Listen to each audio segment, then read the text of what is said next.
নমস্কার সবাইকে। এটা হলো আমার ছোট বোন জয়শ্রী। ও এখন ওর হোমওয়ার্ক করতে বসছে, স্কুলের হোমওয়ার্ক। স্নান করে বসে পড়েছে। এখন দুপুর হয়ে গেছে, তোমরা দেখতেই পাচ্ছ। কালকে ওর স্কুল রয়েছে যেহেতু, তার জন্য এখন ওকে হোমওয়ার্কটা করতেই হবে। এটা তনুশ্রী। আর এইখানে কাকি দই বড়া বার করছে, সবাইকে দেবে। ওকে দেবে, তনুকে দেবে, জয়শ্রীকে দেবে, আমাকে দেবে, কাকি নিজেও খাবে।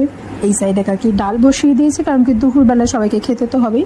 ভাতও হয়ে গেছে, যেটা রেকর্ড করা হয়নি, অন্য তরকারিও হয়ে গেছে। এরপরে কাকি এদিকে আরও দই বড়াটাকে আরও টেস্টি করার জন্য আরও তেঁতুলের চাটনি দিচ্ছে, যেটা যেন আরও বেশি ভালো লাগে খেতে। তারপরে এদিকটা তোমরা দেখতে পাবে যে বারান্দায় আলাদা করে রান্নার জন্য আর একটা জায়গা রয়েছে, কারণ কি এই কার্তিক মাসে আমাদের বাড়িতে একটা নিয়ম পালন হয়, তখন নিরামিষ খেতে হয়। যারা যারা নিরামিষ খায়, যেহেতু আমার কাকা খায়, তো এখানে এটা রান্না হয়। এই দেখো দই বড়া নিয়ে চলেও এসছে। ওরা খুব এক্সাইটেড, কারণ কি ওরা খুব দই বড়া ভালোবাসে। এরপরে এই দই বড়াটা খাওয়া হয়ে যাওয়ার পরে এখন আমার বোনকে ঘুমাতে বলা হচ্ছে, কিন্তু ও একদম ঘুমাতে চাইছে না, ওর আন্টি পড়াতে আসবে। আজকের মতো এখানে আমি শেষ করলাম ব্লগটা।